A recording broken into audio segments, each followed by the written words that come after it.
오늘 읽은 본문의 말씀을 가지고 근심이 기쁨이 되는 이유라고 하는 제목으로 말씀을 나누면서 은혜를 같이 하려고 합니다. 말씀 나누기 전에 먼저 우리 성도님들을 축복합니다. 기도 제목이 응답이 되는 역사가 나타나기를 주의 이름으로 축복합니다. 근심이 기쁨이 되는 은혜가 임하시기를 주의 이름으로 축복합니다. 한숨이 찬송이 되는 역사가 나타나기를 축복합니다. 우리는 다르게 사는 사람이라고 그랬죠. 오늘 말씀 속에 보니까 16절서부터 19절까지는 계속해서 조금 있으면 그리고 20절 말씀에 보면 근심이 기쁨이 되리라. 오늘 제가 제목 삼은 것처럼 근심이 기쁨 되리라. 그런데 그 비밀을 예수님이 아주 기가 막히게 풀어 주십니다. 해산하는 여인에게 있어서 해산의 때가 되면 걱정도 되겠죠, 근심도 되겠죠. 그러나 해산하고 나면 아이를 얻은 기쁨으로 인해서 그 고통은 다 잃어버린다는 거예요. 얼마나 정말 귀한 예수님의 비유의 말씀이십니까? 그리고 구하라는 거예요. 오늘 마지막 제가 24절로 마쳤는데 아직까지는 내 이름으로 구한 적이 없지만 이제 구해라. 그러면 너희가 받을 것이고 너희 기쁨이 충만할 것이라. 우리가 그동안 기도하면서 달려가고 있는데 우리가 기도한 것들 잡동사니처럼 여겨지시는 것이 아니라 가장 정확한 때 하나님 우리에게 허락하실 줄로 믿습니다. 그래서 우리는 지금은 근심하는 것 같지만 근심이 아니라 오히려 기쁨이 되는 사람들이라는 거죠. 얼마 전에 6시 내 고향이라는 방송이 있죠. 고향을 찾아가서 어르신들도 만나고 거기에 있는 특징 그 농산물도 선전하고 이런 게 있더라고요. 그런데 아나운서가 어느 마을에 가서 돌아다니다가 100세가 넘은 어머니, 연세 많으신 어머니를 만났어요. 물어보더라고요. 100년이 넘게 사셨는데 어머니 어떠셨어요? 그랬더니 그 어머니가 뭐라고 그러시냐 하면 인생 훅 간다 그랬어요. 훅 간다. 휙 간다는 거예요. 금방 지나간다는 거예요. 100년을 사셨는데도, 다른 사람보다 오래 사셨는데도 훅 간다는 거예요, 인생이. 근데 그 말이 제게는 다가오더라고요. 훅 가요. 우리가 아무리 고통스럽고 힘들어도 훅 갑니다.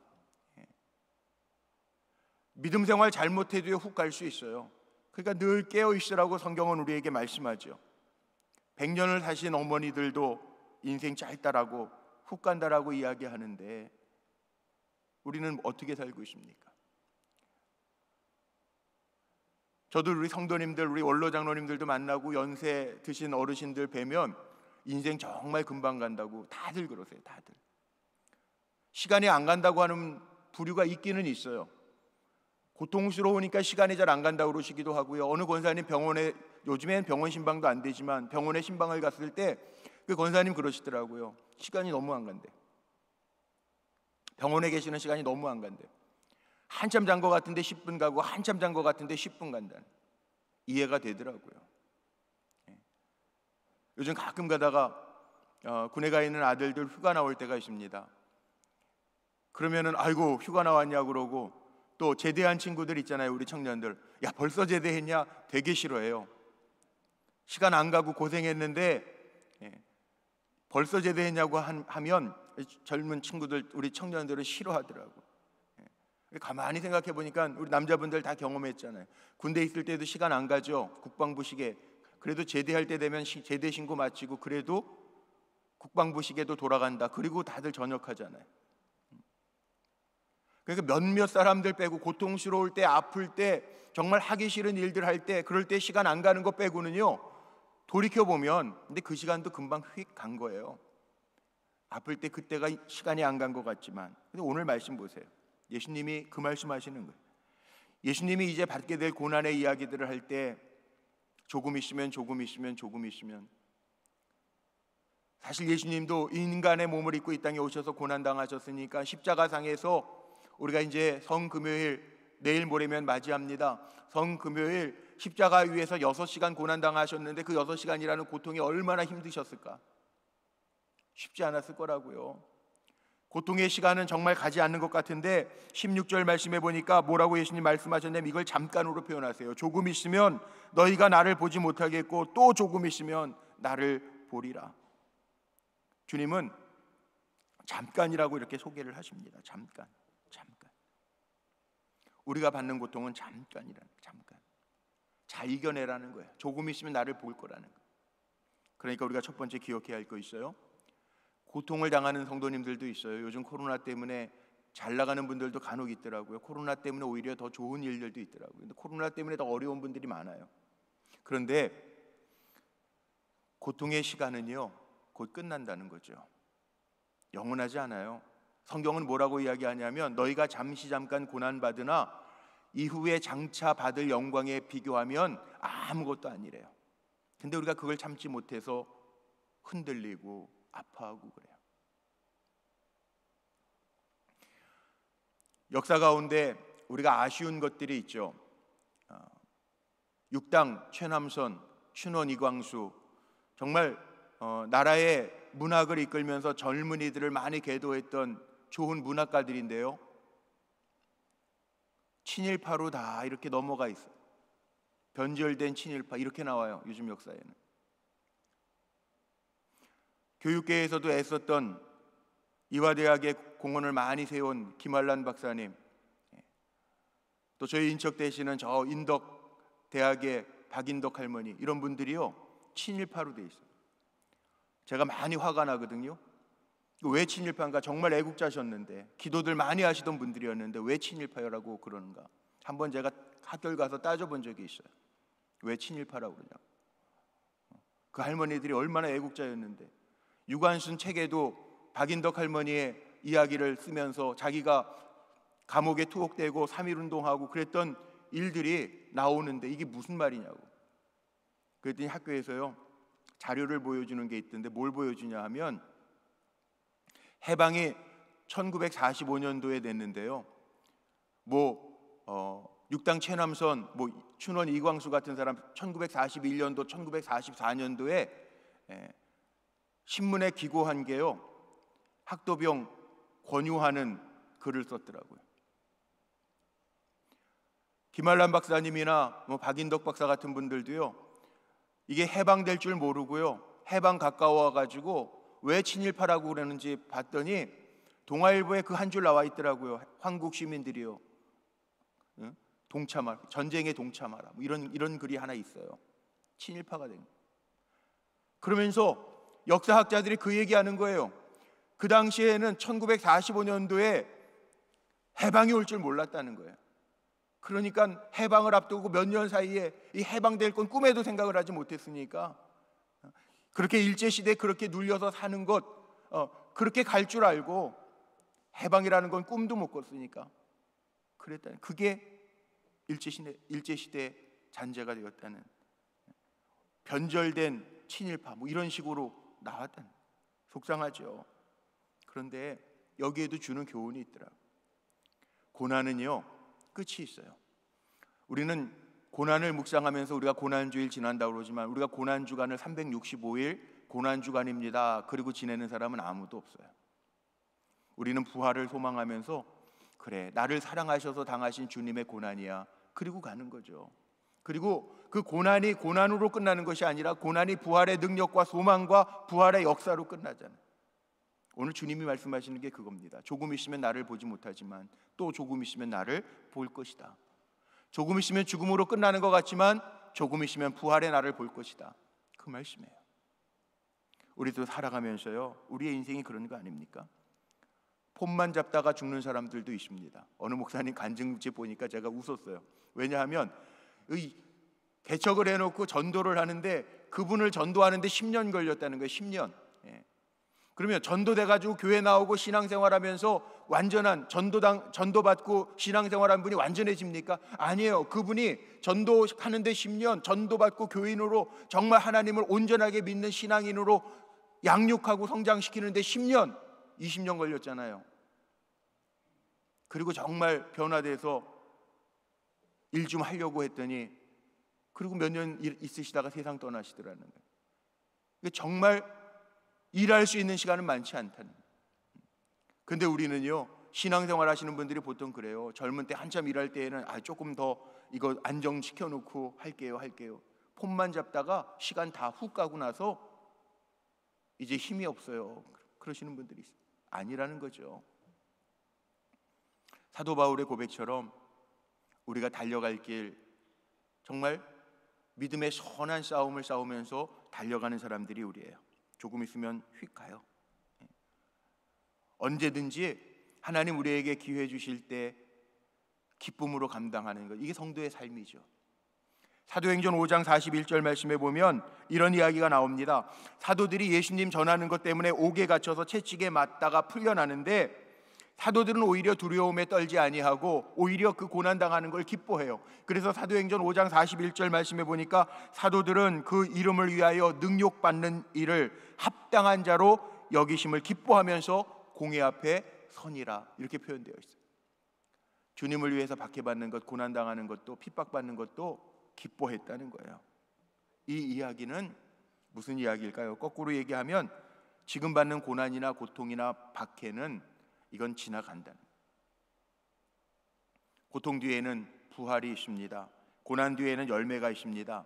인생의 밤이 지나면 새벽이 옵니다. 기억하고 오히려 오늘 말씀처럼, 주님 말씀하시는 것처럼 오히려 근심이 기쁨이 된다라고 하는 것 기억하면서 소망 가운데 달려가는 우리 믿음의 성도님들이 되시기를 주님의 이름으로 축복합니다. 고난이나 근심이 없었으면 좋겠죠. 그러나 두 번째 기억해야 할 것이 있습니다. 고난이나 근심을 통해서 우리는 지혜를 얻는다는 거예요. 고난이 없는 것과 있는 건 다릅니다. 제가 얼마 전에도 얘기 드렸죠.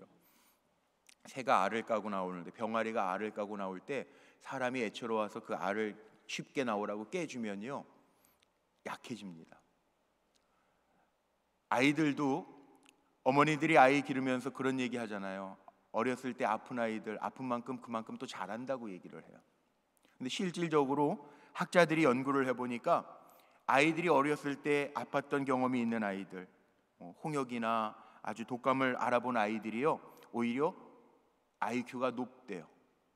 아무 아픔이나 성장통을 겪지 않았던 아이들보다 높다는 거예요. 그런 이야기들은 너무 많아요. 고난과 고통 때문에 오히려 성장의 기회가 되고 돌이킴의 기회가 됐다는, 오늘 장로님 기도해 주신 것처럼 그렇잖아요. 코로나 기간 이후에도요, 우리 더 기도하게 되고 더 생각하게 되잖아요. 뭔가 있다는 거예요. 임진왜란, 우리나라에는 정말 씻을 수 없는 아픔이죠. 임진왜란, 선조시대, 조선시대 선조 때 임진왜란 당했는데, 임진왜란 끝난 다음에 선조가 고백한 이조실록에 있지 않습니까? 선조왕이 고백한 임진왜란이라고 하는 게 정말 힘든 일이고 시련이었지만, 나라적으로 시련이었지만 왕은 이렇게 고백하더라고요. 국난이 우리나라에 준 교훈이 있는데 그것은 충신과 간신이 누구인지를 깨닫게 했다는 거예요. 어려움인데 충신이 누군지 알게 됐다. 간신이 누군지 알게 됐다. 어르신들이 그런 얘기도 많이 해요. 난세에 영웅 난다고. 어려울 때 드러나는 게 있어요.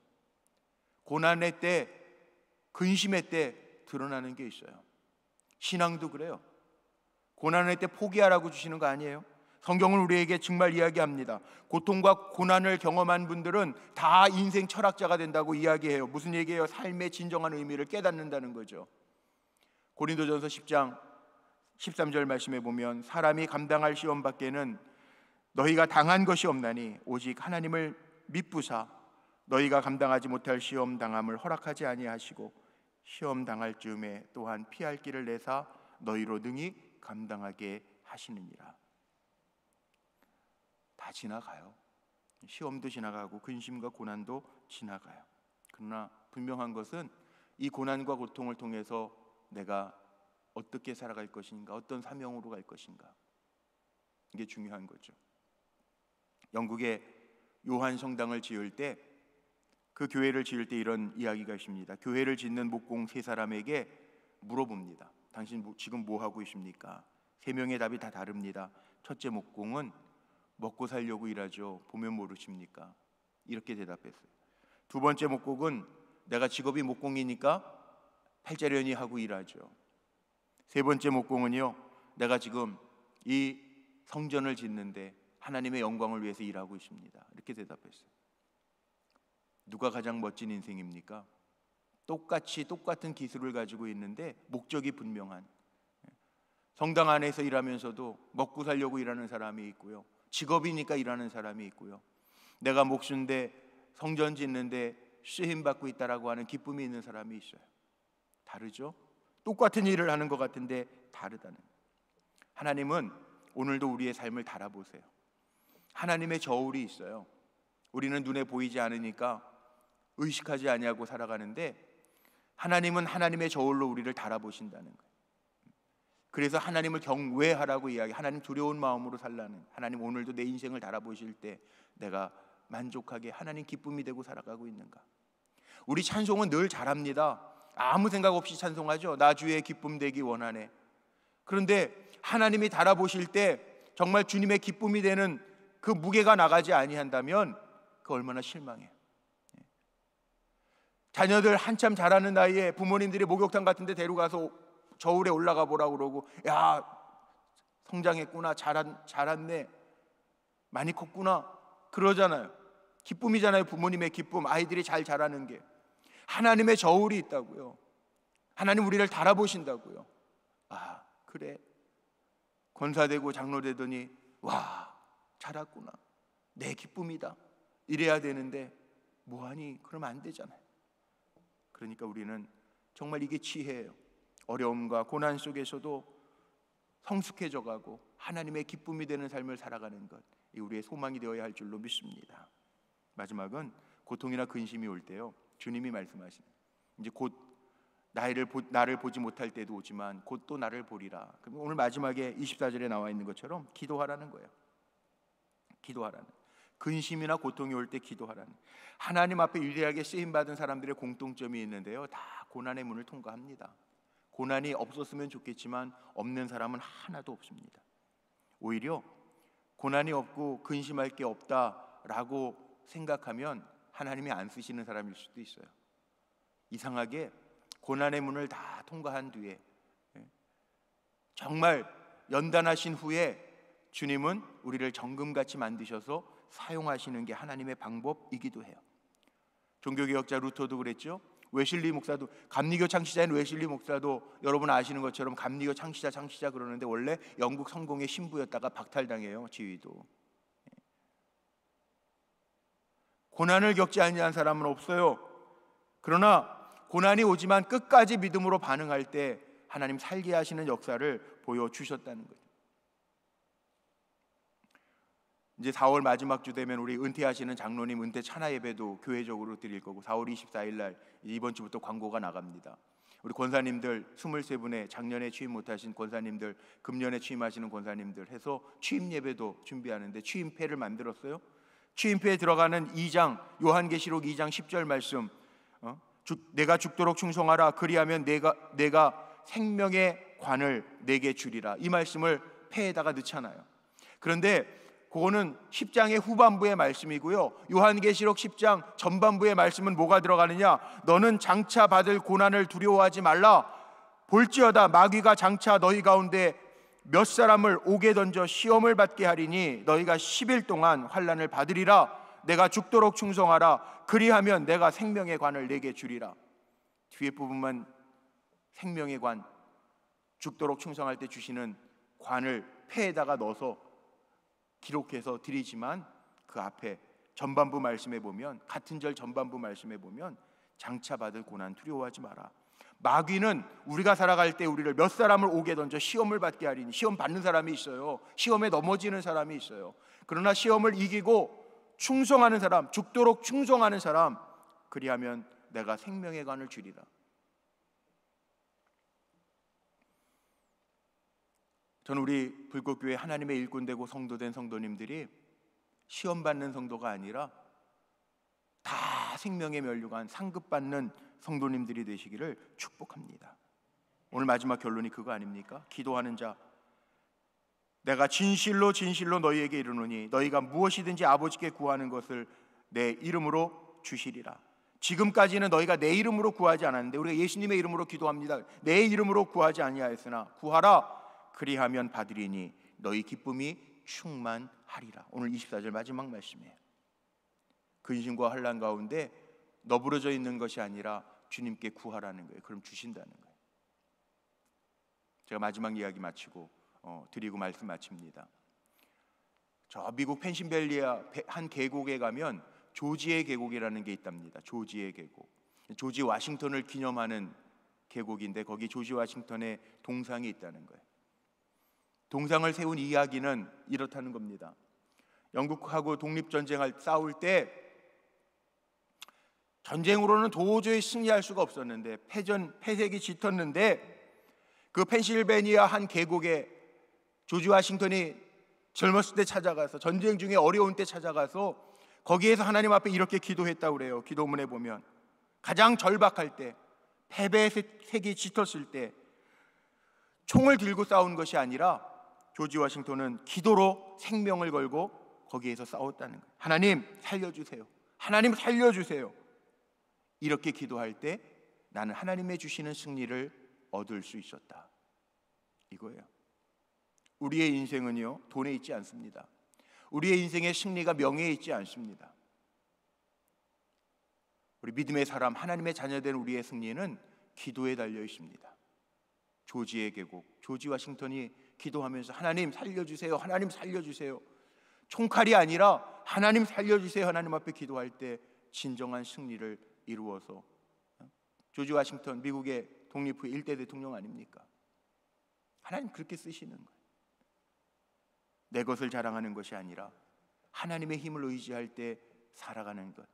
오늘 말씀 제가 제목처럼 근심이 도리어 기쁨이 되는 은혜가 우리에게 있음을 기억하고, 근심이 기쁨이 되는 방법이 이거구나.